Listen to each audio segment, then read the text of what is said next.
അലൈക്കും. ഇന്ന് നമുക്ക് 7ാം ക്ലാസ്സിലെ താരിഖ് ബുക്കിലെ 1ാം പാഠം തുടങ്ങാം. അപ്പോൾ നമ്മൾ 6ാം ക്ലാസ്സിൽ താരിഖ് പഠിച്ചു. നമ്മൾ താരിഖിലൊക്കെ എന്താണ് പഠിക്കാറുള്ളത്? ചരിത്രമാണ് അല്ലേ, ഹിസ്റ്ററി. അതേപോലെ തന്നെ 7ാം ക്ലാസ്സിലും നമ്മൾ ചരിത്രം തന്നെയാണ് പഠിക്കുന്നത്. നമ്മൾ ആദ്യം പഠിക്കാൻ പോകുന്നത് നബി സല്ലല്ലാഹു അലൈഹി വസല്ലമ തങ്ങളുടെ പേരക്കിടാവ് അല്ലെങ്കിൽ പേരക്കുട്ടിയെ കുറിച്ചാണ്. അപ്പോൾ നമുക്ക് തുടങ്ങാം.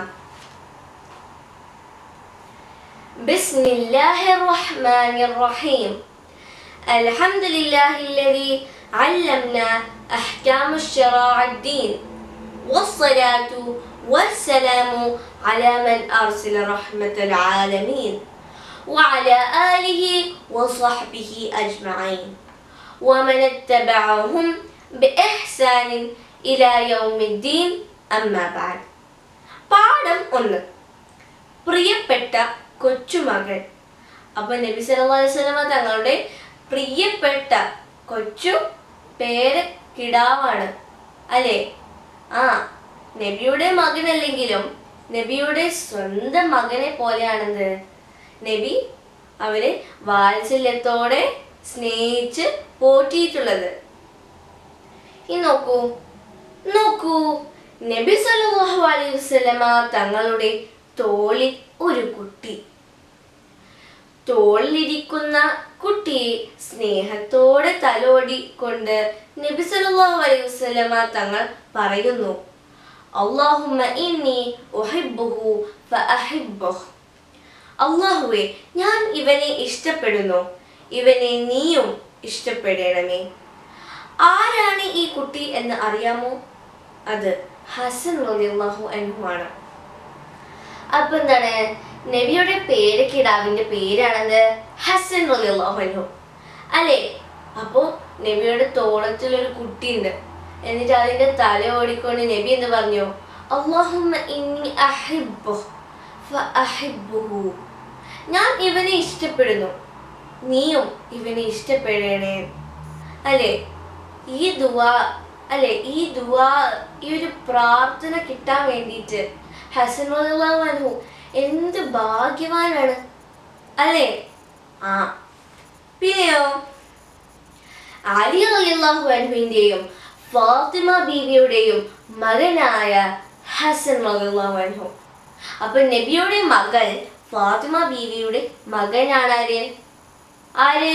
ഹസൻ റളിയല്ലാഹു അൻഹു. 4ാമത്തെ ഖലീഫയാണ് ആര്? ഹസൻ റളിയല്ലാഹു അൻഹുവിന്റെ പിതാവ്. 4ാമത്തെ ഖലീഫന്റെ പേരെന്താണ്? അതെ, അലി റളിയല്ലാഹു അൻഹു. പിന്നെയോ ഹിജ്റ 3ാം വർഷം റമളാനിലായിരുന്നു ഹസൻ റളിയല്ലാഹു അൻഹു മദീനയിൽ ജനിച്ചത്. അപ്പൊ എന്താണ്, ഹിജ്റ 3ാം വർഷം റമളാനില് എന്താണ്, മദീനയിലായിരുന്നു ആരുടെ ജനനം? ഹസൻ റളിയല്ലാഹു അൻഹുവിന്റെ ജനനം അല്ലേ? അദ്ദേഹം ജനിച്ച അന്ന് നബി സല്ലല്ലാഹു അലൈഹി വസല്ലമ തങ്ങൾ വളരെ സന്തോഷം പ്രകടിപ്പിക്കുകയും കുട്ടിക്ക് മധുരം നൽകുകയും ഹസൻ എന്ന് പേരിടുകയും ചെയ്തു. 7ാം ദിവസം അഖീഖത്ത് അറുക്കുകയും മുടിയുടെ തൂക്കം വെള്ളി ദാനം ചെയ്യുവാൻ പറയുകയും ചെയ്തു. നബിയോട് വളരെ ശാരീരിക സാമ്യം ഉള്ള ആളായിരുന്നു ഹസൻ റളിയല്ലാഹു അൻഹു. അപ്പൊ എന്താണ്, ഹസൻ റളിയല്ലാഹു അൻഹു ജനിച്ച അപ്പോ നബിയാണെന്ത് ഹസൻ റളിയല്ലാഹു അൻഹുവിന് മധുരം നൽകിയത്. നബിയാണെന്ത് ഹസൻ റളിയല്ലാഹു അൻഹുവിന് ഹസൻ എന്ന പേരിട്ട് കൊടുത്തത് അല്ലേ? അതെന്തിനാണ് ചെയ്തത്? ഈ കാര്യങ്ങളൊക്കെ എന്തിനാ ചെയ്തത്? ആ പേരക്കിടാവിനോടുള്ള സന്തോഷം പ്രകടിപ്പിക്കാൻ വേണ്ടിയിട്ടാണ് അല്ലേ? ആ കുഞ്ഞ് ജനിച്ചതിന്റെ സന്തോഷം പ്രകടിപ്പിക്കാൻ വേണ്ടിയിട്ടാണ് എന്ത് നബി ഇതൊക്കെ ചെയ്തത് അല്ലേ? പിന്നെയോ 7ാം ദിവസം അഖീഖത്ത് അറുത്തു. അഖീഖത്ത് എന്താണ്? നമ്മള് ചിലപ്പം പോത്തിനറക്കും, അല്ലെങ്കിൽ ആടിനറക്കും, പശുവിനറക്കും അല്ലേ? ഉദിയത്ത് അറക്കത്തില്ല നമ്മൾ ഈദിനൊക്കെ. അതേപോലെ തന്നെ നമ്മള് ഒരു കുഞ്ഞ് ജനിച്ചതിന്റെ സന്തോഷമായി പ്രകടിപ്പിക്കാൻ വേണ്ടിയിട്ട് അറക്കുന്ന ഏതെങ്കിലും നല്ല മൃഗമാണെന്ത്? എന്ത്? ആ, ഹഖീഖത്ത്. പിന്നെയോ 7-ാം ദിവസം തന്നെ ഹസൻ റളിയല്ലാഹു അൻഹുവിന്റെ മുടി, നമ്മൾ മുടി കളയല്ലോ, ആ മുടിയുടെ തൂക്കം അനുസരിച്ച് വെള്ളി എന്താണ്? സിൽവർ. ഓക്കെ, അത് എന്ത് ചെയ്യണം? പാവപ്പെട്ടവർക്ക് അല്ലെങ്കിൽ അല്ലാത്തവർക്കും ദാനം ചെയ്യാൻ പറഞ്ഞു, അല്ലേ? ആ, പിന്നെയോ നബിയോട് ഭയങ്കര ശാരീരിക സാമ്യം ഉണ്ടായിരുന്നു. എന്നുവെച്ചാല് ഹസൻ റളിയല്ലാഹു അൻഹും നബിയും ഏകദേശം ഒരേപോലെയായിരുന്നു. സ്വഭാവത്തിലാവട്ടെ, ഫിസിക്കലായിട്ടുള്ള ലുക്കിലാവട്ടെ, ഇപ്പൊ മുഖമാവട്ടെ അല്ലെങ്കിൽ എന്താവട്ടെ, ഹസൻ റളിയല്ലാഹു അൻഹു നബിയോടൊക്കെ പോലെയായിരുന്നു. പിന്നെയോ സൽ സ്വഭാവം, ഇബാദത്തുകൾ തുടങ്ങിയവയിൽ വളരെ നിഷ്കർഷത പുലർത്തുന്ന ഒരാളായിരുന്നു അദ്ദേഹം. അപ്പോൾ സൽ സ്വഭാവം അല്ലെങ്കിൽ ഇബാദത്തുകൾ, ഇതിനൊക്കെ ഭയങ്കര നിഷ്കർഷത പുലർത്തുന്ന ഒരാളായിരുന്നു. ആര്? ഹസൻ റളിയല്ലാഹു അൻഹു, അല്ലെ? അതിനൊക്കെ പ്രയോറിറ്റി കൊടുക്കുമായിരുന്നു, ഒരു ഇമ്പോർട്ടൻസ് കൊടുക്കുമായിരുന്നു, അല്ലേ? ആ, പിന്നെയോ അലി റളിയല്ലാഹു അൻഹു വഫാത്തായപ്പോൾ തലസ്ഥാനമായ കൂഫയിലെ ജനങ്ങൾ അദ്ദേഹത്തെ ഖലീഫയായി ബൈഅത്ത് ചെയ്തു.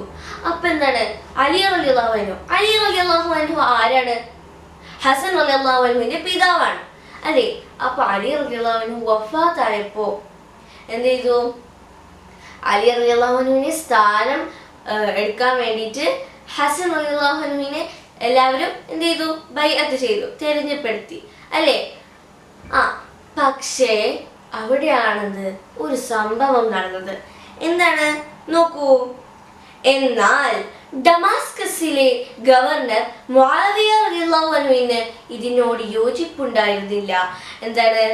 ഇനി ഹസൻ റളിയല്ലാഹു അൻഹു കൂഫ ഭരിക്കാൻ വേണ്ടിയിട്ട് അതിനു വേണ്ടി മുആവിയ റളിയല്ലാഹു അൻഹു സമ്മതിക്കുന്നുണ്ടായിരുന്നില്ല, യോജിപ്പുണ്ടായിരുന്നില്ല. അങ്ങനെ ചെയ്യാൻ പാടില്ല എന്നൊക്കെ ആയിരുന്നു. പിന്നെയോ ക്രമേണ അവർ തമ്മിലുള്ള അകലം വർദ്ധിക്കുകയും ഒരു യുദ്ധത്തിനുള്ള സാഹചര്യം ഉരുണ്ടു കൂടുകയും ചെയ്തു. അപ്പൊ മുആവിയ റളിയല്ലാഹു അൻഹുവും പിന്നെയോ ഹസൻ റളിയല്ലാഹു അൻഹുവും തമ്മില് ഒരു അകൽച്ച ഉണ്ടായി, അല്ലെ? അത് യുദ്ധം ആവാൻ സാധ്യത വന്നു. പക്ഷെയോ എന്ത് സംഭവിച്ചു? ഇതൊഴിവാക്കാൻ വേണ്ടി ഹസൻ റളിയല്ലാഹു അൻഹു അധികാരം മുആവിയ റളിയല്ലാഹു അൻഹുവിന് വിട്ടുകൊടുത്തു. അപ്പൊ ഈ യുദ്ധം ഉണ്ടാവാതിരിക്കാൻ വേണ്ടിയിട്ട് ഹസൻ റളിയല്ലാഹു അൻഹു തൻ്റെ സ്ഥാനം എന്ത് ചെയ്തു? മുആവിയ റളിയല്ലാഹു അൻഹുവിന് വിട്ടുകൊടുത്തു, അല്ലേ? അപ്പൊ ഇനിയൊരു തർക്കം ഉണ്ടാവരുത്, ഇനിയൊരു പ്രശ്നം ഉണ്ടാവരുത് എന്ന് വിചാരിച്ചിട്ട് മാത്രമാണ് ഹസൻ റളിയല്ലാഹു അൻഹു ആ അധികാരം മുആവിയ റളിയല്ലാഹു അൻഹുവിന് കൊടുത്തത്. ഹിജറ 40-ലായിരുന്നു ഇത്. അപ്പൊ ഏത് വർഷമാണ്? ഹിജറ 40. ഈ വർഷം ആമുൽ ജമാ, ഐക്യവർഷം എന്ന് അറിയപ്പെടുന്നു, അല്ലെ? ആമുൽ ജമാ പറഞ്ഞാൽ ആമ പറഞ്ഞ വർഷം, പിന്നെ ജമാ കൂട്ടം, അല്ലെ? ഐക്യം. അപ്പോ ഈ വർഷം ഈ സംഭവമൊക്കെ നടന്നത് ഹിജറ 40-ലാണ്. അപ്പൊ പിന്നെ ഹസൻ റളിയല്ലാഹു അൻഹു അധികാരം മുആവിയ റളിയല്ലാഹു അൻഹുവിന് വിട്ടുകൊടുത്തു, അല്ലേ? അപ്പൊ എന്തായി? ഒരു യോജിപ്പുണ്ടായി, അല്ലേ? അതുകൊണ്ട് ഹിജറ 40-ന് വിളിക്കുന്ന പേരാണത് ആമുൽ ജമാ. പിന്നെയോ അധികാരം മുആവിയ റളിയല്ലാഹു അൻഹുവിന് കൈമാറി ഹസൻ റളിയല്ലാഹു അൻഹു മദീനയിലേക്ക് മടങ്ങി. അപ്പൊ മുആവിയ റളിയല്ലാഹു അൻഹുവിന് തന്റെ അധികാരം ഏൽപ്പിച്ചു കൊടുത്തു. എന്നിട്ട് ഹസൻ റളിയല്ലാഹു അൻഹു എന്താണ് ചെയ്തത്? തിരിച്ച് മദീനയിലേക്ക് മടങ്ങി. പിന്നെയോ ഹിജറ 49-ൽ വിഷബാധ ഏറ്റ് അദ്ദേഹം വഫാത്തായി. അപ്പൊ വിഷബാധ ഏറ്റിട്ടാണ് ഹസൻ റളിയല്ലാഹു അൻഹു വഫാത്തായത്. ഹിജറ 49. ജന്നത്തുൽ ബഖീലാണ് അവരുടെ ഖബർ. അപ്പൊ ജന്നത്തുൽ ബഖീ, അല്ലെ? ഒരു കുറേ ഖബറൊക്കെ ഉള്ള സ്ഥലമാണ്, അല്ലെ? കുറേ പണ്ഡിതന്മാരൊക്കെ ഖബറുള്ള സ്ഥലമാണെന്ത്? ജന്നത്തുൽ ബഖീ. അവിടെയാണ് ആരുടെ ഖബർ? ഹസൻ റളിയല്ലാഹു അൻഹുവിന്റെ ഖബർ അല്ലേ? ഇനി നമുക്ക് തദ്രീബാത്ത് നോക്കാം. അത്തദ്രീബാത്ത്. 1. ഉത്തരം പറയാം. 1. ഹസൻ റളിയല്ലാഹു അൻഹുവിന്റെ മാതാപിതാക്കൾ ആരാകുന്നു? ഉത്തരം അലി റളിയല്ലാഹു അൻഹുവും ഫാത്തിമ ബീവിയും. 2. ഹസൻ റളിയല്ലാഹു അൻഹു ജനിച്ചത് ഏത് വർഷം ഏത് മാസം? ഹിജറ 3-ാം വർഷം റമളാൻ മാസം. 3. ഹസൻ റളിയല്ലാഹു അൻഹുവിനെ ഖലീഫയായി ബൈഅത്ത് ചെയ്തു ആരാണ്? കൂഫക്കാർ അല്ലേ? അതിന്റെ ഫുൾ സെന്റൻസ് പറയണം. എന്താണ്? അലി റളിയല്ലാഹു അൻഹു വഫാത്തായപ്പോൾ തലസ്ഥാനമായ കൂഫയിലെ ജനങ്ങൾ അദ്ദേഹത്തെ ഖലീഫയായി ബൈഅത്ത് ചെയ്തു. അതെ, ആമുൽ ജമാ എന്ന് അറിയപ്പെടുന്ന വർഷം ഏത്? ഉത്തരം ഹിജറ 40. 5. ഹസൻ റളിയല്ലാഹു അൻഹു വഫാത്തായ വർഷം ഏത്? ഹിജറ 49. 6. ഹസൻ റളിയല്ലാഹു അൻഹുവിന്റെ ഖബർ എവിടെ? ഉത്തരം ജന്നത്തുൽ ബഖീ. വിവരിക്കുക. 1. ഹസൻ റളിയല്ലാഹു അൻഹു ജനിച്ചപ്പോൾ നബി സല്ലല്ലാഹു അലൈഹി വസല്ലം തങ്ങൾ എന്തെല്ലാം ചെയ്തു? ഉത്തരം അദ്ദേഹം ജനിച്ച അന്ന്. അപ്പൊ അദ്ദേഹം കട്ട് ചെയ്തിട്ട് ഹസൻ റളിയല്ലാഹു അൻഹു എഴുതാ. ഹസൻ റളിയല്ലാഹു അൻഹു ജനിച്ച അന്ന് നബി സല്ലല്ലാഹു അലൈഹി വസല്ലം വളരെ സന്തോഷം പ്രകടിപ്പിക്കുകയും കുട്ടിക്ക് മധുരം നൽകുകയും ഹസൻ എന്ന് പേരിടുകയും ചെയ്തു. 7-ാം ദിവസം അഖീഖത്ത് അറുക്കുകയും മുടിയുടെ തൂക്കം വെള്ളി ദാനം ചെയ്യുവാൻ പറയുകയും ചെയ്തു. 2. ആമുൽ ജമാ. അലി റളിയല്ലാഹു അൻഹു വഫാത്തായപ്പോൾ തലസ്ഥാനമായ കൂഫയിലെ ജനങ്ങൾ അദ്ദേഹത്തെ ഖലീഫയായി ബൈഅത്ത് ചെയ്തു. അദ്ദേഹത്തെ പകരം ഹസൻ റളിയല്ലാഹു അൻഹു എഴുതാം. എന്നാൽ ഡമാസ്കസിലെ ഗവർണർ മുആവിയ റളിയല്ലാഹു അൻഹുവിന് ഇതിനോട് യോജിപ്പുണ്ടായിരുന്നില്ല.